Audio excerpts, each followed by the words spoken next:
Son muchas las mujeres que por temor a sufrir más violencia aún no se animan a hablar. Esta es la historia de Mayra. Estoy sufriendo casos de violencias continuas. Me separé para cortar con todo esto. Él es muy violento. Ayer se aparece en la puerta de mi casa, sacadísimo. Me avisan los vecinos y bueno, me tuvieron que sacar y ahora estoy escondida en casas de diferentes amigas y de familia.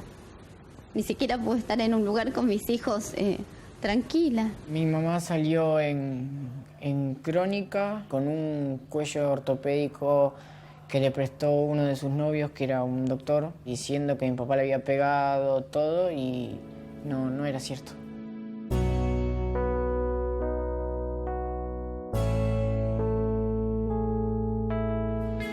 Yo siempre estuve en la vida de mis dos hijos y cuando pasó todo esto de la obstrucción del vínculo, uno sabía que hay cosas que no se borran en los chicos, también uno sabe que hay cosas que lastiman. Yo siempre decía que quería vivir con mi mamá por miedo a que mi mamá se enoje y después me termine pegando a mí o a mi hermana. Mi mamá me decía que tenía que decir que quería vivir con ella. Se la pasaba haciendo denuncias y insultando a mi papá y todo, no hacía otra cosa. Decía que era malo y otras cosas que no me gustaría comentar.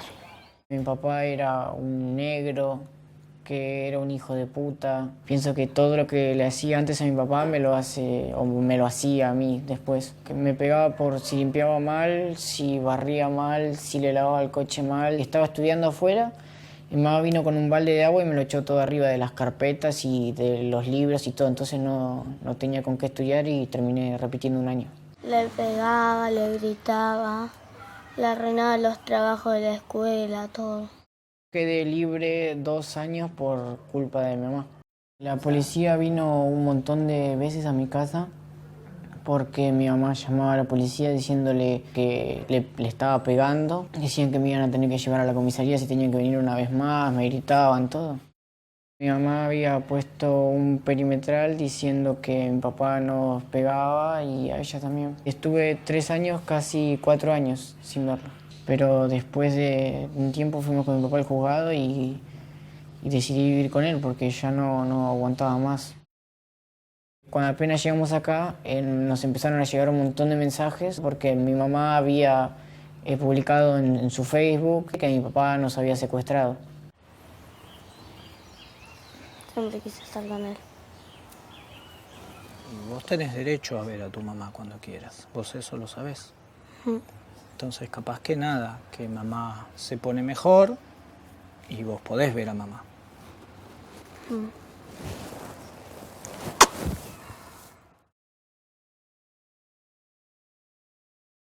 A Omar lo conocí en un encuentro de motos. Le conté mi situación y él me contó la suya y a mí me sirvió mucho hablar con él porque vi del otro lado, vi lo que sufría el papá. Solo veía mi dolor como mamá. La mayoría de mis amigas todo el tiempo me decía que le tenía que sacar el auto, la casa, que todo me correspondía, que no se la dejara ver a la nena.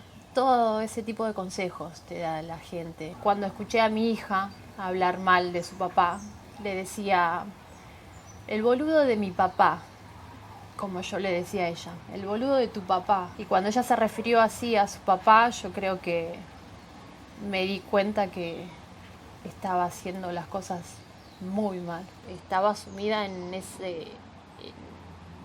ese lugar de querer hacerle daño y no podía ver nada más que eso.